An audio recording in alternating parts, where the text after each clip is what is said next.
Today I'm going to show you how to paint the Marvel Crisis Protocol range rulers. I'm sure a lot of you have seen the very colorful gradient looking range rulers out on the internet. Even the promo pictures for them show them colored like this. Well, I'm going to show you a couple of ways of doing them. One, using an airbrush, and one for those of you who don't have an airbrush or want to try something different.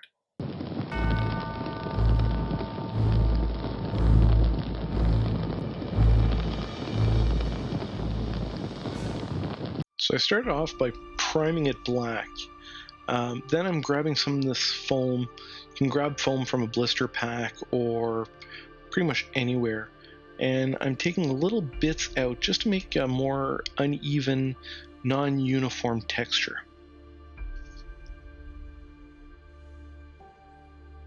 We're going to start off darker and lighten the whole thing. I'm starting off with some P3 Ironhull Grey. So you just want to grab your sponge, dip it in the paint, and then dab most of it off on a surface of some sort, either a paper towel or, in this case, my little impromptu palette. And then you start sponging it. This color I'm using to make the rock-like texture on the outside of the range ruler. So I'm just sponging as I go, tapping everywhere, making sure not to slide it. You definitely want to make sure that you're going vertical and not horizontal at all for this.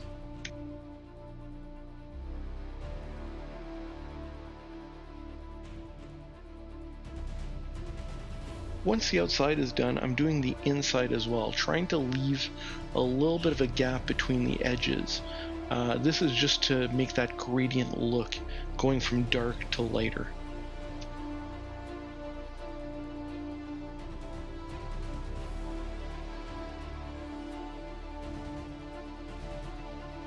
Now that we got the base down, we're going to go one shade lighter. We're going to use some Vallejo Light Grey.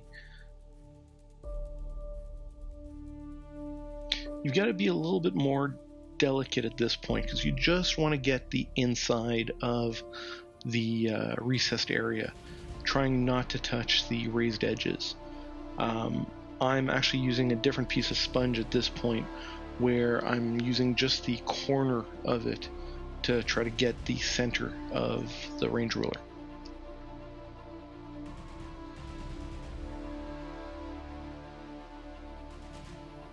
Finally, we're going to go even lighter this time using just some pure matte white.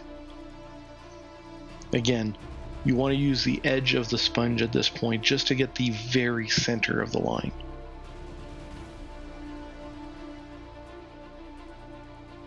Once you're done with sponging the white, you want to let this sit for a little while. You really want to make sure that it dries before the next step. Now we're going to start tinting the inside. I'm using Casandora Yellow from Citadel. It does look orange, but trust me, once it goes on, it's very yellow. It's what the Games Workshop Studios uses for their Savage Oryx yellow armor. So just grabbing a paintbrush and grabbing some of the shade and just going all over the center recess of the range ruler.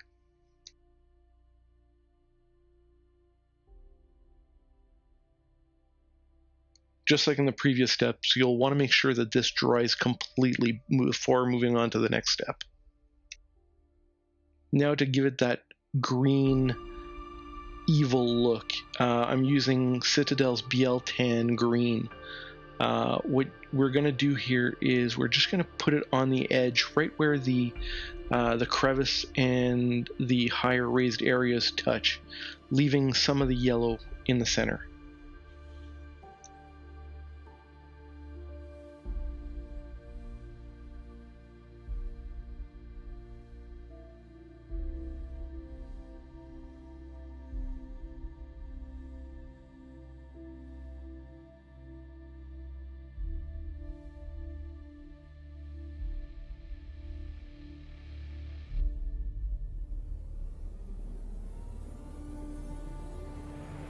Now with the darker green on the edges, I decided to water down some of the Biel-Tan and just lightly glaze the center yellow.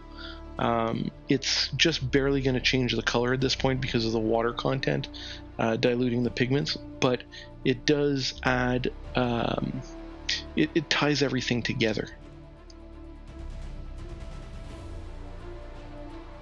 Now looking back on it, it looks like I was a little bit overzealous with the sponge and might have caught some of the raised edges. So I'm using some black paint here, just some Vallejo black primer in this case, and I'm watering it down.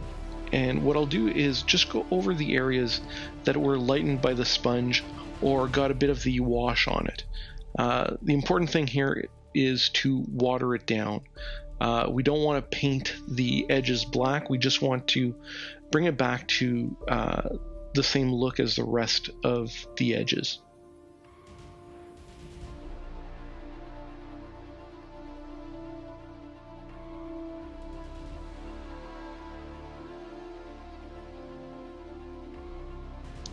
Finally, I'm just going to clean up the sides of the range ruler. Call it a little bit of OCD here. Just want it to look completely nice and not have any spillover from the sponge or any of the washes.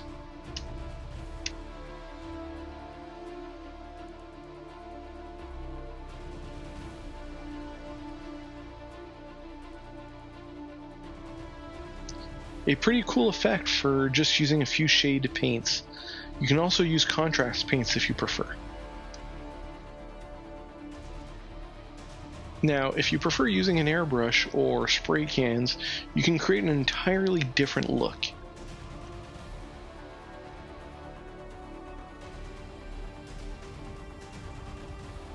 Again, on a primed range ruler, I start off with some Vallejo Italian Red. I'm going to water this down, well, dilute it with some flow improver, just to make sure that it doesn't stick in the airbrush causing spatter or anything, and that it flows properly.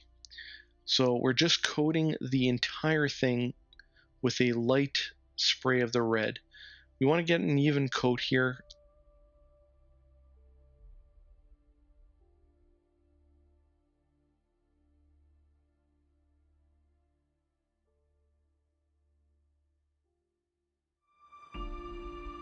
Next up, I load the airbrush with a bit of Game Color Hot Orange from Vallejo. We're just going to airbrush the inner crevice, what makes it look like the lava pool.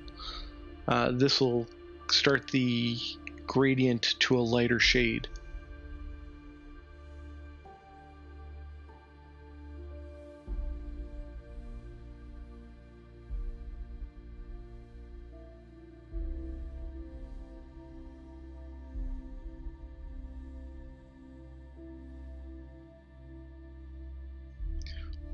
Now we're going to add some yellow. In this case, it's the Vallejo Scrofulous Brown.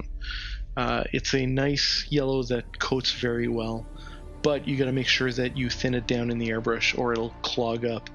A little bit of water, a little bit of flow improver, mix it all up, and you should be good to go.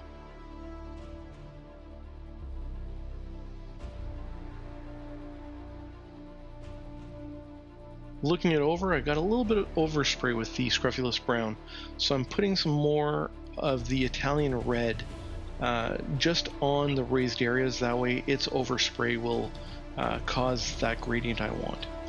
Then I'm going to use some black paint to cover the top of the raised areas, just using a paintbrush and brushing it on.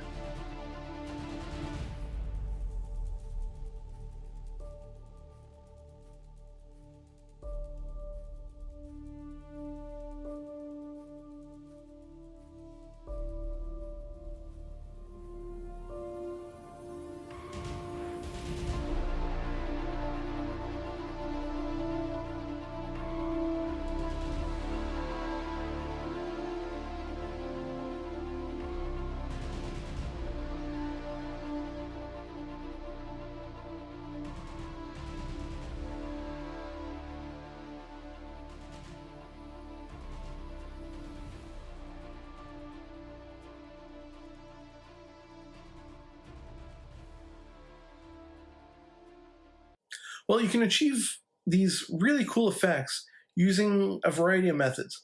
You don't always need an airbrush to get these cool results.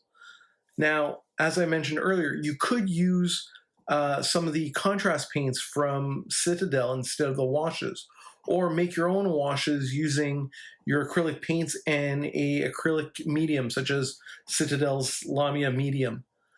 Well, if you thought this was useful, make sure to click the like button, and if you haven't already, click the subscribe. We try to release new content multiple times a week, so if you want to stay notified of all this, click that little bell icon. Also, we've launched a Patreon account. The link is in the description. Every dollar that you want to contribute goes a long way in helping us provide this content for you. Well, as always, enjoy, and we'll see you next time.